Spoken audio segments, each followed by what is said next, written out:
The trade deadline can be one of the most exciting yet hectic times of the entire MLB season. And with so much happening at the same time among so many different teams, it can be a little tough to keep up with every trade that has gone on during the deadline. Additionally, it can also be tough for fans of rebuilding teams to keep track of all the prospects that are acquired back in trades, as minor leaguers are really not covered until they reach the major league level. And as a result, I hope that this video will serve as your ultimate guide towards recapping the 2025 MLB trade deadline. For every trade made at this deadline, this video will have grades for them, a prospect analysis here and there, and at the end of it all, overall team winners and losers. But before we get on to the video, could you guys please hit the like and subscribe button? Currently, only 3% of people who watch my videos are subscribed, so if y'all do, not only would help me grow my channel, but also would encourage me to create more videos like this one for you guys. Without further ado, let's get on to all the trades. I would say that the trade deadline officially kicked off about a week before the deadline day itself, as the Mariners would acquire Josh Naylor from the D-backs for two pitching prospects in Ashton Izzy and Brandon Garcia. For the Mariners in a vacuum, I like this trade for them. He's one of the better hitters on the open market, and he fits a need at first base to deepen out this lineup.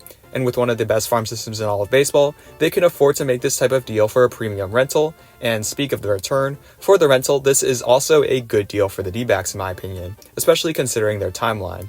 Garcia can help out the team as a reliever in 2026, and Izzy just provides more long-term pitching depth as a starter.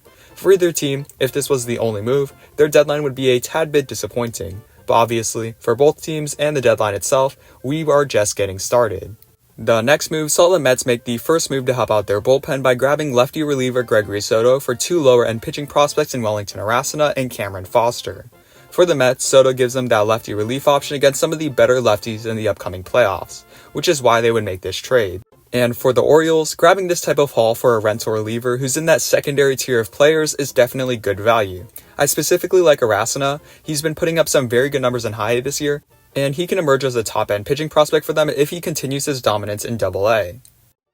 Although Yankees fans have to be disappointed that the team didn't get a Eugenio Suarez, grabbing Ryan McMahon is still a huge upgrade for this team and where they're at third base right now.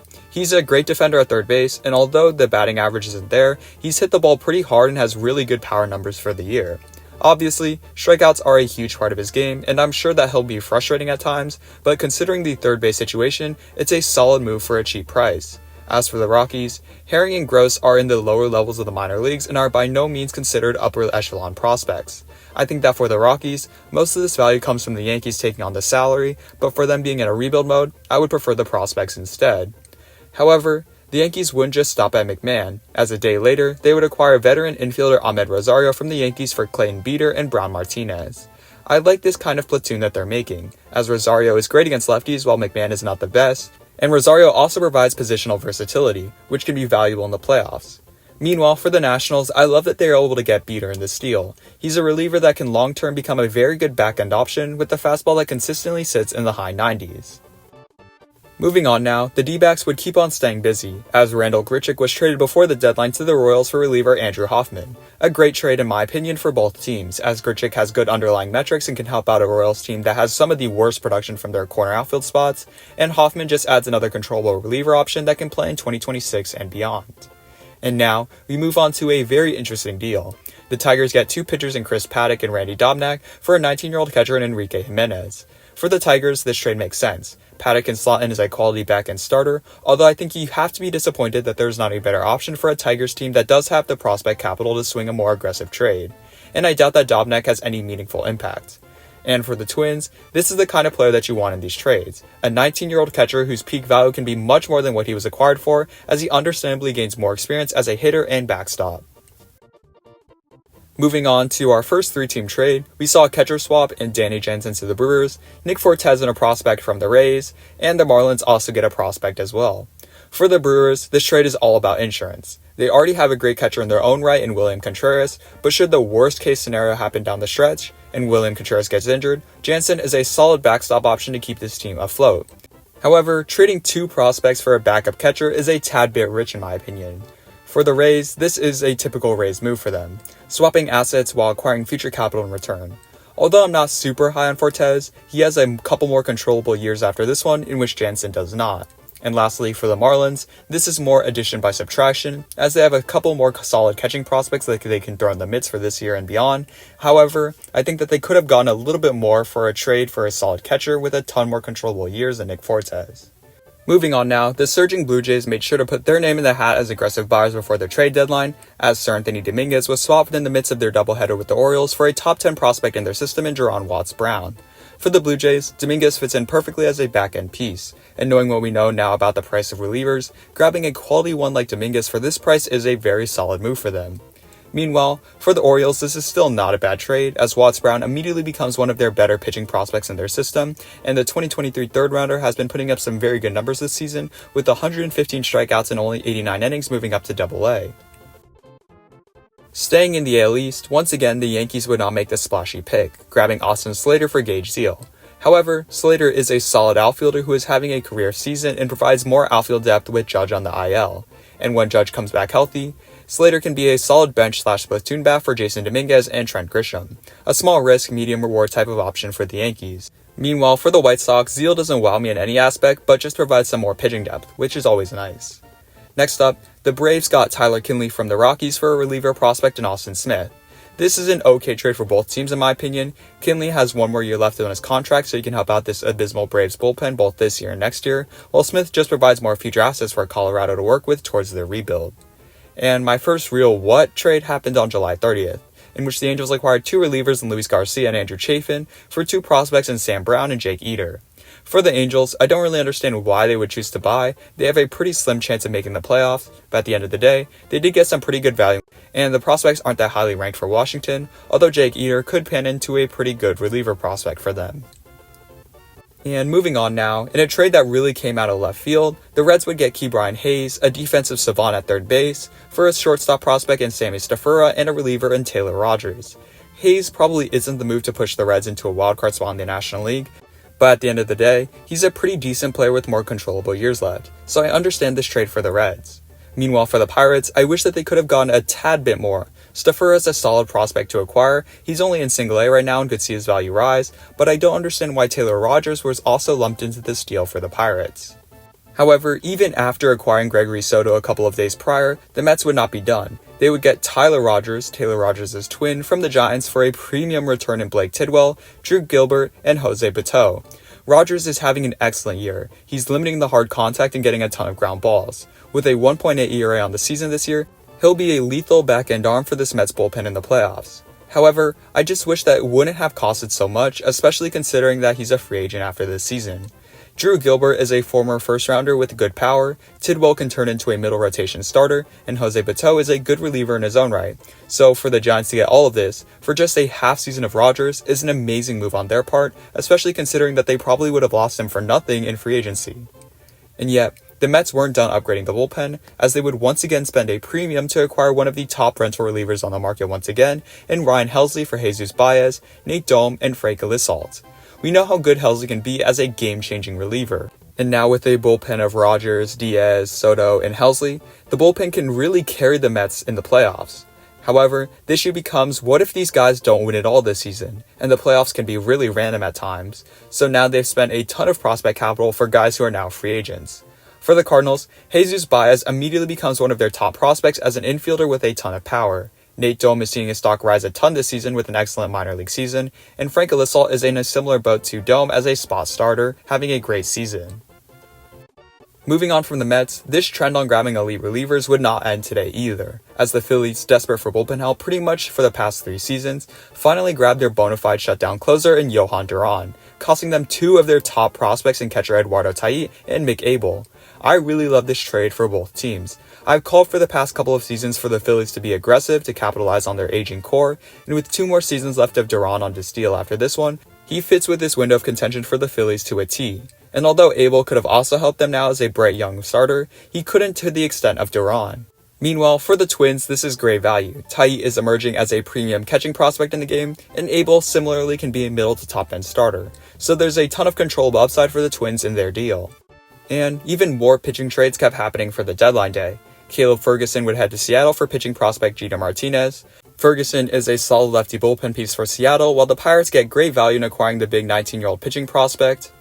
The Cubs would acquire Michael Soroka, who is having some pretty good underlying metrics of his own, but would have to pay a pretty premium price for a B-tier rental in Ronnie Cruz and Christian Franklin, who are top prospects in a very good system. The Red Sox would get lefty Steven Matz, who is having a rebound season in 2025, for what has been a long-time top prospect for them in Blaze Jordan, who finally looks close to Major League ready with a strong showing in AAA this season. The Cubs would also acquire Andrew Kittredge, who has steadily been a very solid reliever for a pretty long time, from the Orioles for a 17-year-old lottery ticket type of prospect in Wilfred De La Cruz. And lastly, the Tigers would acquire more bullpen depth in Rafael Montero from the Braves for AA infielder and Jim Jarvis, an okay trade for both teams. Moving on to the rest of the trades made on July 30th, the Astros would get infielder Ramon Urias for pitching prospect Twine Palmer. Houston probably couldn't afford Suarez with their weaker farm system, so Urias is a good buy low candidate to provide infield depth that is desperately needed, and Twine Palmer is a single-A pitcher who just needs more time before he can be properly evaluated for Baltimore. Additionally, we also have another 3-team trade. The Reds get Zach Littell, who is on the last year of his contract but is a solid middle rotation starter, although I do question their plan to grab more pitching. Meanwhile, the Rays get 2 prospects who aren't amazingly rated. I think that they could have gone a little bit more for Littell in my opinion, but it's a solid trade for them. And lastly, for the Dodgers, they were able to get a couple of buy low candidates from this deal, while not giving up that much in return. So it's a classic Dodgers move that will probably turn out very well for them in the end. And lastly, right before the actual day of the trade deadline itself, we got another blockbuster deal. Slugger Eugenio Suarez was reunited with the Mariners for a top first base prospect in Tyler Locklear, along with 2 pitching prospects in Juan Burgos and Hunter Cranton, making it the most home runs by a player ever traded at the deadline in MLB history. For the Mariners, this is an easy A. They significantly lengthen out their lineup while adding even more elite power at a position that they desperately needed, while also not giving up a ton as well. For the D-backs, it's a solid move in my opinion. I wish that they could have gotten a little bit more, but for a rental, they did get a ton of controllable years of prospects, as Locklear can immediately replace Naylor at first base, Burgos can slot in as a major league reliever in 2026, and Cranton sometime later. But with a fastball that consistently can touch triple digits, he may have the highest upside of them all. And now, after all of that, we can finally get into all of the trades that actually happened on the trade deadline day itself, which saw its festivities be kicked off with a trade for a former Cy Young Award winner in Shane Bieber for one of the Blue Jays' better prospects in Cal Steven. Bieber is close to returning after getting Tommy John surgery in April last year, so this is a nice buy low get for the Blue Jays. And meanwhile for the Guardians, even though they are trading at a low with Bieber, Steven is a very good player to get back in return, as the 2024 second rounder has been excellent in his professional debut this season, posting a 2.06 ERA with 99 strikeouts in only 91 innings across 3 levels ranging up to AA. And following that trade, we got what was probably the biggest deal of the entire deadline in terms of prospect return. In a stunning deal, the Padres would get star reliever Mason Miller and a back-end lefty starter in JP Sears for another Padres King's ransom of prospects and their top prospect in Leo Dallas Dave Reese, who is considered one of the best prospects in all of baseball, and a trio of pitching prospects in Brandon Nett, Henry Baez, and Eduardo Nunez. For the Padres, I don't entirely understand this deal. Miller is great and all, but I think that if the Padres really felt like spending all this prospect capital, then they could have gone after a player who fits more of a need like an outfielder or starting pitcher of a high caliber. Nonetheless though, even though I don't entirely understand it from a fan perspective, they still significantly better their chance at winning the World Series both this season and for the next couple of seasons, as an elite bullpen arm like Miller can flip a series by himself. However, maybe it was a tad bit rich for this piece. For the A's, this is an amazing deal. Leo Dallas Dave Reese has superstar potential with an advanced skill set at only 18 years old, and Nett, Baez, and Nunez are all fairly developed pitchers that could all slot into the A's pitching staff as soon as 2026. This is a franchise-altering move for them, and probably for the best. However, the Padres would not be done despite spending a ton of their farm system on that one trade. They still have some holes in the outfield and at catcher, and they would prove that they were all in for this season and beyond by making a couple more aggressive trades. First, they would grab a controllable asset and catcher Freddie Fermin for 2 major league pitchers in Ryan Berger and Steven Kolek. For the Royals, those are 2 controllable pitching assets who they can hope to turn into middle rotation starters, and if that happens, they will be looking back on this trade as a success. Meanwhile, for the Padres, Fermin, as a solid catching option, instantly upgrades this team as a whole this season, and with 4 more years on his contract after this one, he can be the Padres' long-term backstop option, and I love that they didn't have to dip back into a reeling farm system to make this addition. Also, they would additionally get Nestor Cortez in a small deal with the Brewers that saw them send over Quad A outfielder Brandon Lockridge for pitching depth, a good deal for both sides in my opinion. And they additionally got Will Wagner for a little bit of extra infield depth, trading away a depth 24-year-old catching prospect and switch hitter Brandon Valenzuela. However, While those two were depth options, they would additionally make one more huge trade, and with that, the Padres now looked like a fairly complete team top down. They would acquire not only Ramon Laureano to fix their corner outfield spot, which has been one of the worst in the league, but they would also get one of the top rental bats on the open market in Ryan O'Hearn. And while I don't understand where O'Hearn will play long term, a bat of his caliber will find a way. However, once again they did give up a ton. The Orioles in return received a treasure trove of prospects, including a borderline top 100 prospect in Boston Bateman, a nice infield prospect in Cobb Hightower, and a bunch of other depth prospects, which is, in my opinion, a tad bit of an overpay for the two players given up. However, what was perhaps just as noteworthy as the Padres being huge buyers was the magnitude of the trades that the Twins did during the trade deadline as huge sellers in themselves. We had some feeling that the Twins would look off to ship some pretty big pieces during the deadline. However, after getting rid of Duran and Paddack prior to the deadline day, I was certainly shocked to say the least at how active they were on the deadline day itself.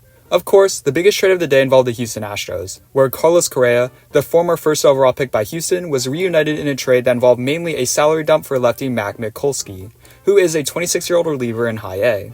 The Twins will eat nearly a third of the remaining contract on Carlos Correa, but even with that, they still free up nearly $70 million over the next 3 seasons in this deal, in which they can spend on players who may not be as injury-prone as Correa.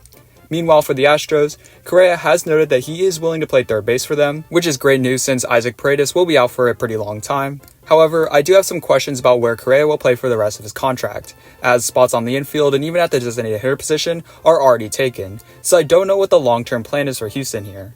Additionally, the Twins would also make some more traditional trades, getting rid of veterans for prospects instead of salary relief.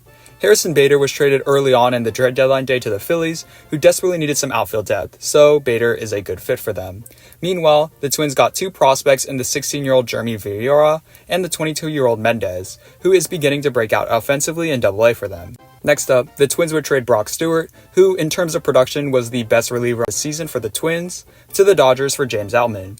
Stewart is 33 years old, but he does have 2 more years left of team control for the Dodgers, and with a great season this year, if Stewart keeps this up, he could be exactly what the Dodgers needed for this bullpen. Meanwhile, for Minnesota, Outman hasn't been the same player since placing 3rd in Rookie of the Year voting in 2023. However, he has crushed the ball in AAA this year with an OPS near 1,000. So the Twins could be getting some real value here from the Dodgers, who have no room for their former top rookie. Moving on, the bullpen would be a great place to grab from once again, as in a surprise deal, the Rays would grab Griffin Jax, a top reliever in a similar boat to Stewart, for a former top prospect in Taj Bradley. I don't really get this trade for the Rays. I understand that Jax has 2 more years left on his contract, but I don't see the Rays competing specifically this year. By contrast, I love this trade for the Twins. I feel like Bradley is great value for the former top reliever, and even though he has struggled this season to a 4.7 ERA, he's a former top prospect and the Twins are buying him at a dip. And going back to the bullpen once again, a top lefty in Danny Coulomb was traded for pitching prospect Garrett Horn. This is the only deal in which I don't absolutely love for the Twins. While the Rangers get a quality lefty reliever in Coulomb, the Twins get an okay reliever prospect back in the deal. And seeing for what some rental relievers can go for nowadays, I would have loved to see more. And for the last deal involving the bullpen, we are going to have to go to the very end, in which the Blue Jays acquired Louis Varland, along with Ty France, for 2 youngsters in Alan Rodin and Kendry Rojas. I like this deal for both sides. Varland has been excellent, and while France is kind of off-putting in this deal for Toronto, he has a history of being a productive bat, so it's a decent trade for them. Meanwhile, for the Twins, Rojas will soon be another Major League ready pitcher, while Rodin can take the place as a utility man on the team after Willie Castro was traded to the Cubs for 2 pitchers in Sam Armstrong and Ryan Gallagher. This, along with the minor trade for Taylor Rogers, were the only moves in what has to be a disappointing deadline. Meanwhile, for the Twins, they grab even more young pitchers to aid in an emerging position player core and a great farm system. It may hurt for the Twins right now, seeing so many beloved pieces get traded away, but I promise you, the future young core that they are building with high upside, coupled with the financial flexibility gotten in the Correa deal, will set this team up for success in the near future. And now, switching to another heavy seller team, the Orioles would not be done even after they traded so many veteran options. They would also trade Cedric Mullins to the Mets, where he hopes to be a veteran platoon bat for them in the playoffs or a defensive replacement if they like his defense in center field. And for the Orioles, while the return isn't what you'd expect from Mullins at the beginning of the season, this is more than a fair package for the rental center fielder who has struggled this season, with Nunez as the headliner, likely to join the club as a major league relief option at some point next year. Additionally, they would also trade Charlie Morton in a deal with the Tigers, getting back 22-year-old relief pitcher Michael Ashman in exchange. Morin adds more pitching depth for the Tigers, who just got Paddack as well, while Ashman has an ERA below 2 with 50 Ks to only 9 walks in between AA and high this season. And for me personally, this was a fairly disappointing deadline for the Tigers, who had a strong team top down and a very good farm system to boot. They could have been a tad bit more aggressive in my opinion. Outside of those 2 moves for starters, 2 more minor trades for relievers, and that depth bullpen piece in Montero, the only other super meaningful trade for the Tigers was for Nationals closer Kyle Finnegan. Finnegan hasn't been elite this year, but with closer experience he could be a valuable back-end piece for Detroit if he has a very good second half. They didn't give up a ton to get the rental reliever either, although Josh Randal is having a pretty good season. Nonetheless though, I wish Detroit got a top-end starter or impact bat this deadline. And as we begin to pick up the pace a little bit in terms of these trades, I want to cover a couple aggressive teams during the deadline day. Notably, everyone in the AL West stacked up their rosters to some extent, except for the A's by making some aggressive buying moves. For the Astros, I already talked about the Correa trade, but they also got Jesus Sanchez, who has quietly had a very solid season as a lefty outfielder, and he also has team control throughout 2027, for pitcher Ryan Gusto. Jesus Sanchez tremendously helps out a lineup that has seen injuries of late, especially with Altuve struggling this season. Meanwhile, for the Marlins, Gusto gives them some pitching depth with strikeout upside, although I question the need for pitching long-term with all their pitchers in their farm system. Seattle was done after the moves they made the day before, but it was now Texas's turn to trade with Arizona, acquiring one of the better rental starters on the market in Merrill Kelly for 3 pitching prospects in Cole Drake, David Hageman, and Mitch Bratt. For the Rangers, Kelly may give them the best rotation in the American League, as he has been great this year with an ERA in the low 3s. And with some playoff experience, he adds a lot of value should the Rangers make the playoffs. Meanwhile, for the D-backs, they get a lot of value in upper minors pitching prospects in Drake and Hageman, and Bratt has showcased a ton of upside in his first professional season. A win-win trade in my books. Additionally, Texas, who already added Danny Coulomb in the pen, also got Phil Maton to make this even stronger. With a 2.35 ERA, Maton slots in as a back-end option for the Rangers, while St. Louis gets 2 pitching prospects in the lefty Mason Molina and the righty in Skylar Hales. And lastly, the Angels would buy, I guess. They would acquire a depth infielder in Oswald Peraza for outfield prospect Wilberson De Pena. Peraza can compete for the third base job, while the Yankees get a lottery ticket type of prospect in the 18-year-old in De Pena. However, I really don't like this Angels deadline as a whole. They had a bunch of guys on expiring contracts, but they didn't do anything to capitalize on their value. But instead, they just sat on the hands really and just made minimal additions that won't move the needle in any direction. And with one of the worst farm systems in all of baseball, they could be in for a world of hurt really soon. However, as for their trade partner in the Yankees, unlike the Angels, they would be very active this deadline, and you have to give them props for recognizing the holes on their team and spending real prospect capital to solve them. They would fix the bullpen hard. David Bednar, the Pirates closer, is having a sneaky good season, and he would be acquired for 3 depth prospects in Flores, Perez, and Sanchez. Bednar could slot in as the closer, but he doesn't need to, and he'll have value as a back-end arm with closer experience if need be.